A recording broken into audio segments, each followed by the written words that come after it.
Olá, tudo bem? Seja bem-vindo ao canal Meu Momento com Deus. Nessa ocasião nós vamos dar continuidade, vamos dar prosseguimento ao nosso estudo guiado, nosso estudo da lição. E você é meu convidado a junto comigo ter uma experiência transformadora, uma experiência profunda dentro daquilo que Papai do Céu vai nos instruir, nos ensinar hoje. Antes de nós conhecermos qual será o tema do dia, eu quero convidar você a orar junto comigo. Então vamos fechar os olhos e vamos buscar a presença de Deus. Senhor Deus, estás nos céus, muito obrigado, Pai, por mais uma oportunidade de poder estudar, de poder compartilhar, de poder aprender a Tua palavra. Que a Tua palavra se cumpra em nossa vida, quando ela diz que o Teu Espírito Santo nos ensinaria e nos faria lembrar de tudo aquilo que é necessário para que a gente continue galgando a jornada que conduz à vida eterna.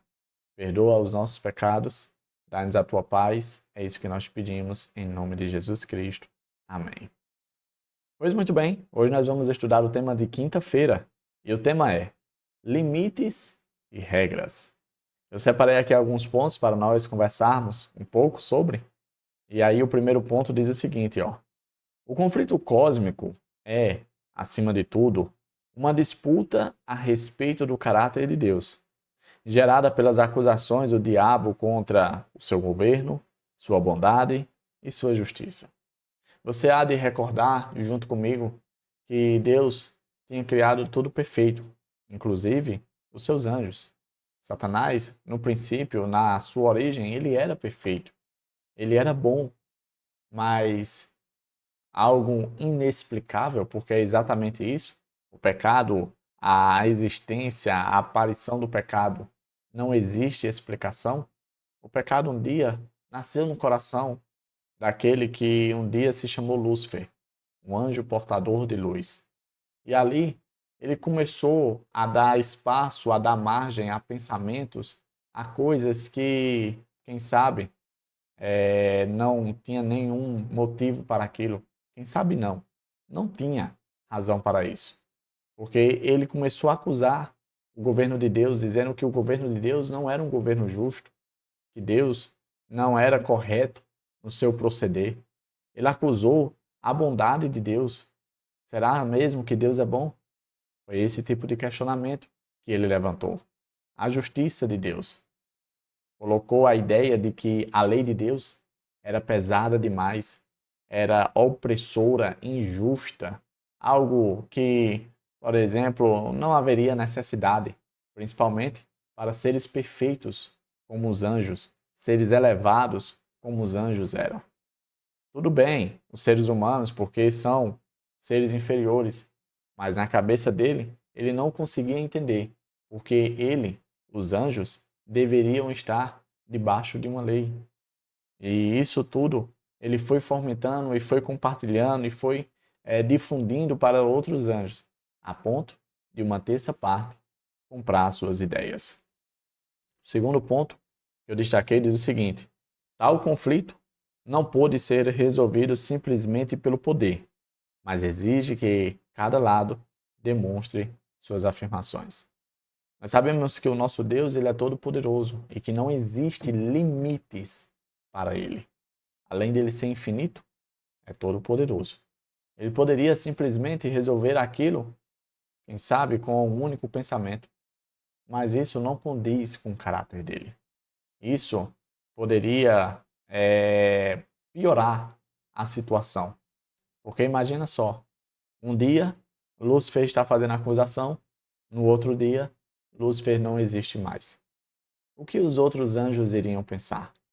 O que os outros seres iriam pensar?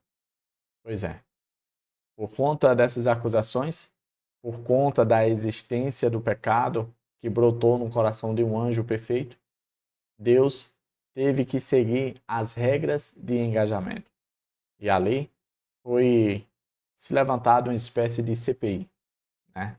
Foi aberto a investigação de ambas as partes para se analisar, para se verificar qual dos lados tinha razão, qual dos lados estava com a verdade.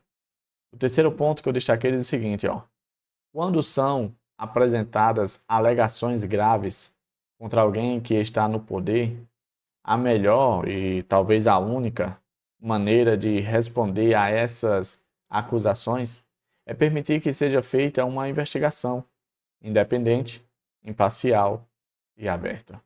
Pois é, esse é o tipo de Deus que eu e você servimos. Ele é tão transparente no seu modo de agir que eu e você um dia iremos fazer parte disso tudo. Por exemplo, no milênio, os 1000 anos que irão acontecer após o retorno de Jesus, será exatamente para que eu e você atestemos que o nosso Deus é perfeitamente justo e que o seu juízo não passou do ponto, ou não, vamos dizer assim, foi falho, ou quem sabe, foi cego, né?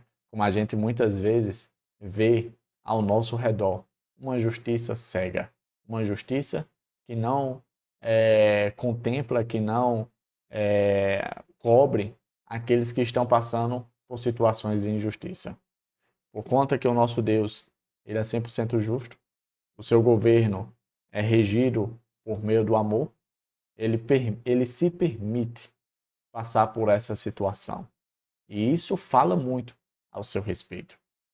Um outro ponto que eu destaquei, mas antes eu quero convidar você a ler junto comigo aqui os 2 textos que foram apresentados no estudo de nossa lição. O primeiro está em Marcos 6,5. Olha só o que diz. E não pôde fazer ali nenhum milagre, exceto impor as mãos sobre alguns doentes e curá-los. Se eu não me engano, esse verso está dentro do contexto apresentado ali de que Jesus, na sua cidade natal, ele não pôde fazer nada. Por quê? Porque as pessoas não acreditavam nele, porque as pessoas não tinham fé nele. As pessoas, a bem na verdade, o rejeitaram.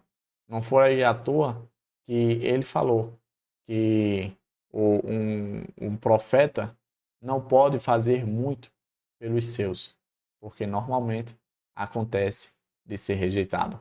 Isso não foi a primeira vez e, infelizmente, até a volta de Jesus não será a última vez. O segundo verso apresentado aqui está também no livro de Marcos, capítulo 9, verso 29. Olha só o que diz.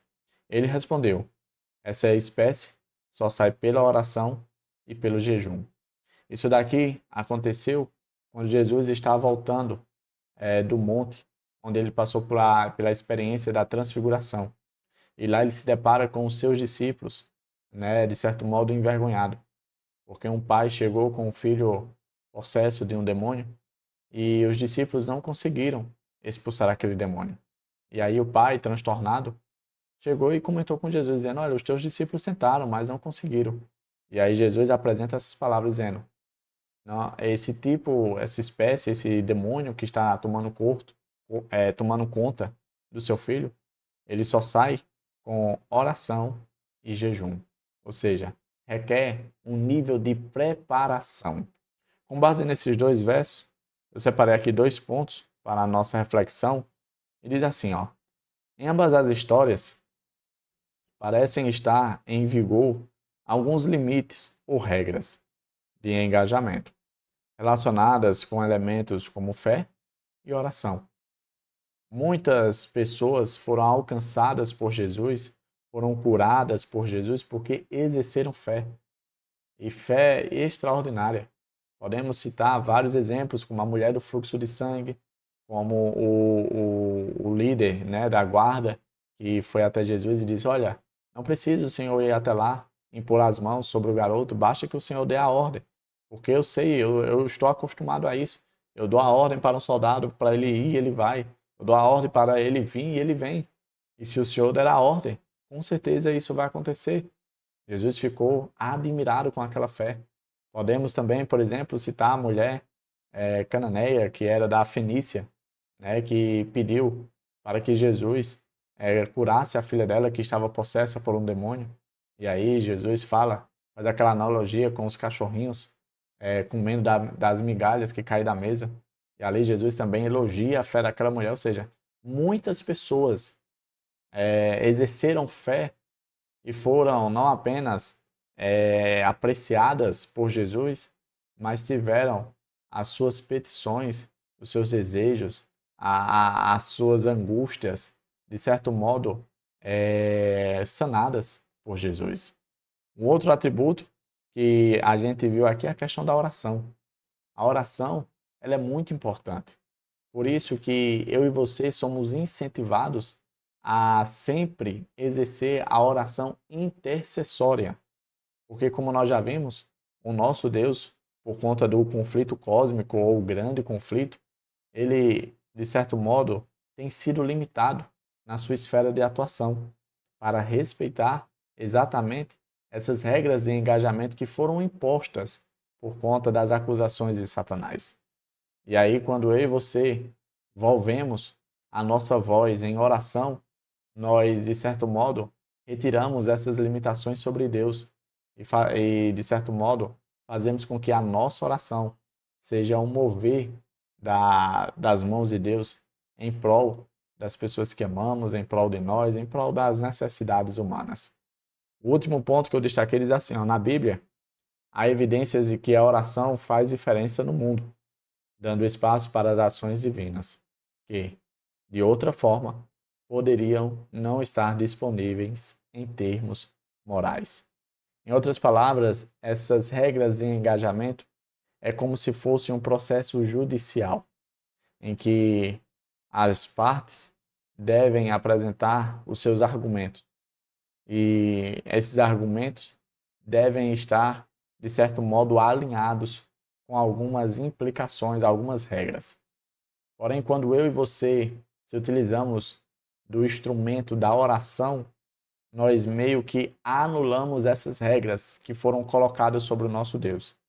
E aí, por meio da minha e da sua oração, o nosso Deus tem a total liberdade e todo o poder no céu para atuar aqui na terra em prol de todos nós.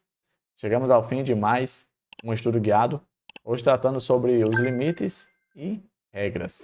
O tema que revelou, né, que por conta do conflito cósmico, o grande conflito, o nosso Deus tem sido limitado. Não para sempre, mas temporariamente. Porque já ficou provado que ali na cruz do Calvário, que o nosso Senhor nunca foi injusto, nunca foi opressor, nunca foi um Deus que não era bondoso. Todas as acusações de Satanás caíram por terra quando ele deu a vida pelas suas criaturas. Que nós possamos retornar amanhã para ter mais um estudo guiado e encerramento de mais uma semana. Você é meu convidado a estar aqui junto comigo, tá bom? Até a próxima e tchau, tchau.